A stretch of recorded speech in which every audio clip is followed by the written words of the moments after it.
Bismillahirrohmanirrohim. Alloh taologa bitmas tuganmas hamd va sanolar bo'lsin.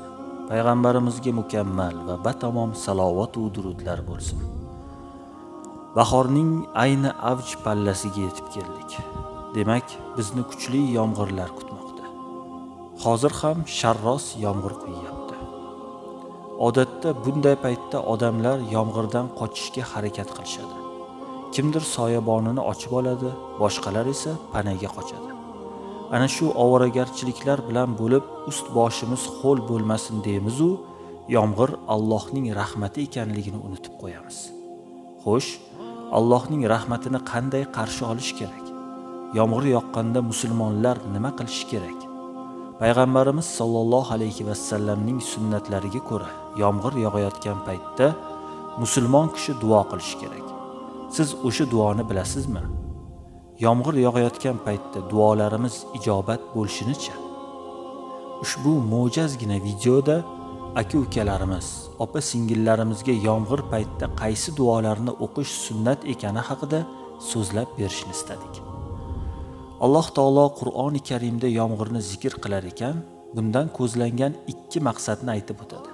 Oyatlarning birida shunday deydi: U o'z rahmati, ya'ni yomg'ir oldidan xushxabar qilib shamollar yuborgan zotdir. Furqon surasi 48-oyat.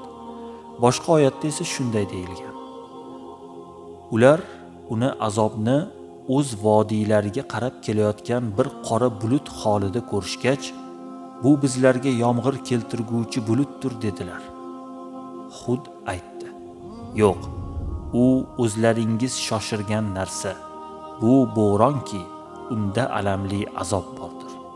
Ahqof surasi 24-oyat. Ikki natija. Alloh taolo barcha mavjudotlarni to'liq nazorat qiladi. U zot bir zumda quvonchli voqealarni qayg'uga, balo-ofatlarni esa xayrli ishlarga aylantirib qo'ya oladi. U zot bir narsani ba'zi odamlar uchun yaxshilik qilsa, xuddi shu narsa orqali boshqa odamlarga balo yuborish ham mumkin.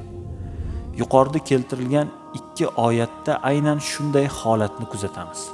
Bir oyatda yomg'ir rahmat deyilgan bo'lsa, ikkinchisida uning alamli azob bo'lib yaqinlashib kelayotgani aytilmoqda. Anas roziyallohu anhu dan rivoyat qilinadi. Rasululloh sollallohu alayhi va sallamning zamonlarida Madina ahliga qurg'oqchilik yetdi. U zot juma kuni xutba qilayotgan edilar. Bir kishi turib: "Ey Allohning rasuli, chorva halok bo'ldi, qo'ylar halok bo'ldi. Allohga duo qiling, yomg'ir yuborsin" dedi. U zot qo'llarini ko'tarib duo qildilar. Osmon shishdek tiniq, musaffo edi. Birdan shamol turib bulut paydo bo'ldi. Bulutlar to'plangach, osmon meshining og'zini ochib yubordi. Sharros yomg'ir quyib yubordi. Masjiddan chiqib, uylarimizga yetgunimizcha suv kechib bordik. Yomg'ir keyingi jumagacha to'xtamadi. Haligi odam yana u zotning huzurlariga kelib: "Ey Allohning rasuli, uylar yiqilyapti.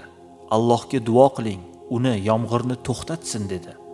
Rasululloh sollallohu alayhi va sallam tabassum qildilar. So'ng: "Allohim, yomg'irni atrofimizga yog'dir, bizning ustimizga emas" dedilar. Qarasam, bulutlar Madina atrofiga tarqalib, xuddi gulchanbardek bo'lib qoldi, dedi. Yomg'ir yoqqanda o'qiladigan duo. Yomg'ir rahmat yoki balo bo'lib kelishi mumkin bo'lgani sababli payg'ambarimiz sollallohu alayhi va sallam shamol boshlansa, yomg'ir yaqinlashib kelayotganining alomati bo'lgani uchun kayfiyatlari o'zgarib, bezovta bo'la boshlardilar. "Nega xavotirga tushdingiz?" deb so'rashsa, ul zoti bobarakot: "Ummatimizga jazo kelmadimikin deb qo'rqaman" deya javob berdilar. Yomg'ir yog'a boshlaganda ul zot quyidagi duoni o'qir edilar: Allohumma inni as'aluka khayraha va khayra ma fiha va khayra ma ursilat bih va a'udhu bika min sharriha va sharri ma fiha va sharri ma ursilat bih. Duoning ma'nosi: Allohim, sendan buning shamolning yaxshisini, undagi yaxshilikni va u bilan yuborilgan narsaning yomg'irning yaxshisini so'rayman. Sendan uning yomonidan, undagi yomonlikdan va u bilan yuborilgan narsaning yomonidan panoh so'rayman.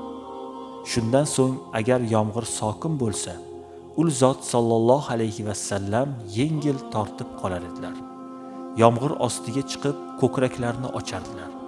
Shu tarzda yomg'ir olib kelayotgan rahmatdan bahramand bo'lardilar.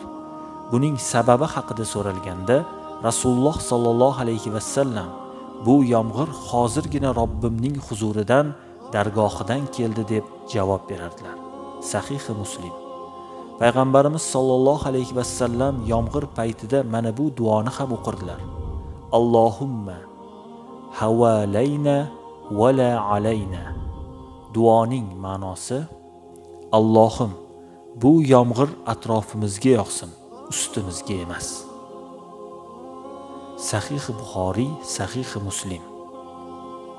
Momaqoldiroq gumburlasa, Allohning Rasuli sallallohu alayhi vasallam Allohumma la taqtulna bi ghadabik va la tuhlikna bi azabik va afina qabla zalik deb ham duo qilardilar.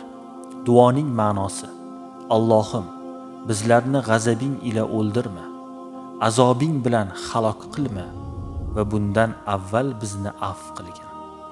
Yomg'ir tingandan so'ng o'qiladigan duo. Mutirna bi fadlillahi va rahmatihi. Duoning ma'nosi: Allohning fazli va rahmati ila yomg'ir yog'di. Sahih Buxoriy va Sahih Muslim. Keltirib o'tilgan ushbu duolar yomg'ir yog'ayotganda o'qiladigan ko'plab duolardan ba'zilari xolos. Hadislardan ma'lumki, yomg'ir yog'ayotgan paytda o'qiladigan duolar ijobat bo'ladi. Rasululloh sallallohu alayhi vasallam yomg'ir paytidagi duo rad qilinmaydi dedilar. Sunnatdan boxabar musulmonlar bu duolarni yaxshi bilishadi. Ko'pgina musulmon mamlakatlarda yomg'ir yog'ib qolsa, ko'chaga chiqib duo qilayotgan odamlarni uchratishingiz mumkin.